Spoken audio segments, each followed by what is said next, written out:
So I've been watching this absolutely terrible video called "Did the World End in 1999?" and I feel the need, of course, to respond to it. First of all, this video has no real thesis or central premise. It's a mishmash of different notions that are kind of shoved together to be suggestive that perhaps there's some sort of systemic problem and or a singular cause for what would appear to be a stagnation in, I guess, fashion mostly. The thing is, it is the case that if you look at fashion from earlier decades would have specific fashion trends, and then after the 90s, 2000s on, have been just kind of referential to previous fashion trends. But the idea that somehow culture has stopped advancing since the end of the 90s is insane. Of course, we have vastly more and better music now than we uh, have at any point previously in human history. You know, a lot of people are coming out with great stuff currently, new, fantastic stuff. People are understanding much better than they ever have before. Certainly, I understand much better than I ever have before, thanks to cognitive functions.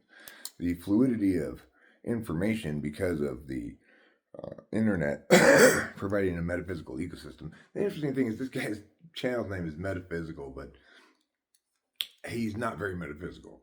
So he attempts to point to these things like the Mandela effect and things like uh, a lack of distinct fashion identities um, for the decades, the 2000s, 2010, 2020s, as being indicative of some kind of either cultural stagnation or potentially that the world ended in 1999 and this is just a simulation going forward, and or potentially that um,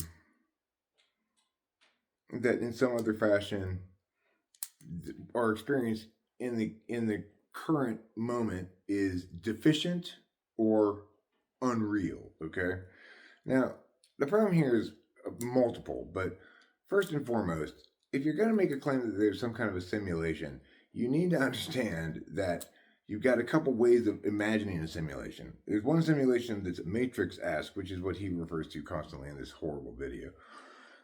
In which case, each human being actually has a body somewhere, and they're having simulated into their physical brain this experienced reality that's not actually experienced except via some sort of projection into their brain, right?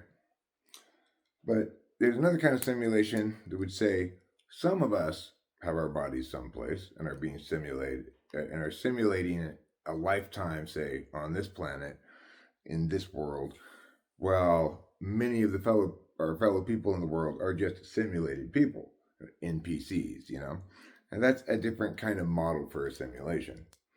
If you have yet another model that says everything's simulated, that there are no physical bodies whatsoever, and that um, and that it's just some intellectually superior alien race or something creating a digital universe that we appear to occupy but don't. So the thing is, um, most importantly, though, the takeaway from this video should be as follows.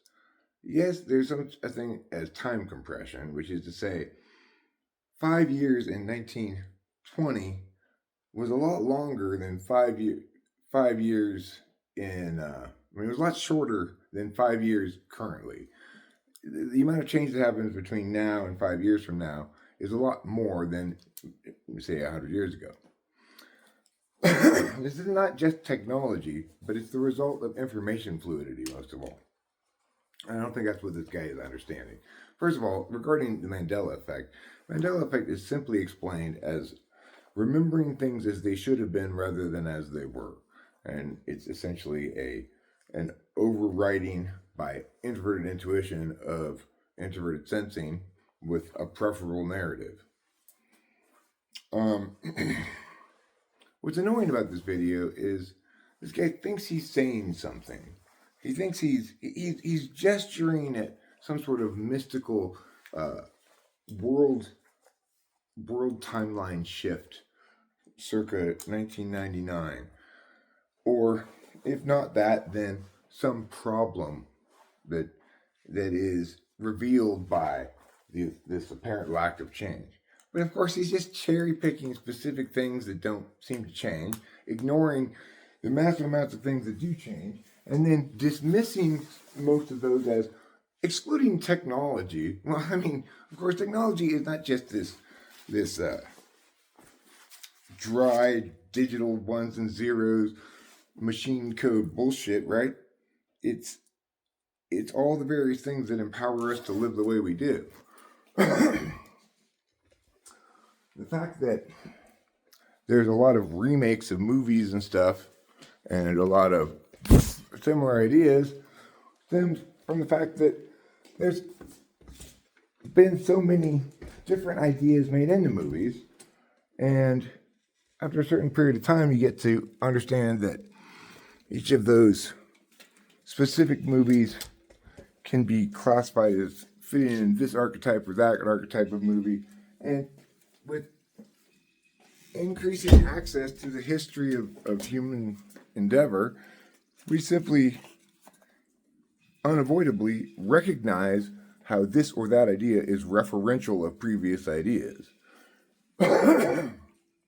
Because we're no longer operating in a bunch of isolations, right?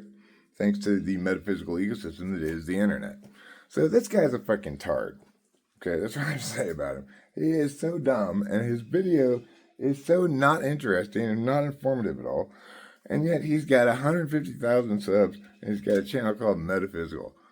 Dude, just give it up.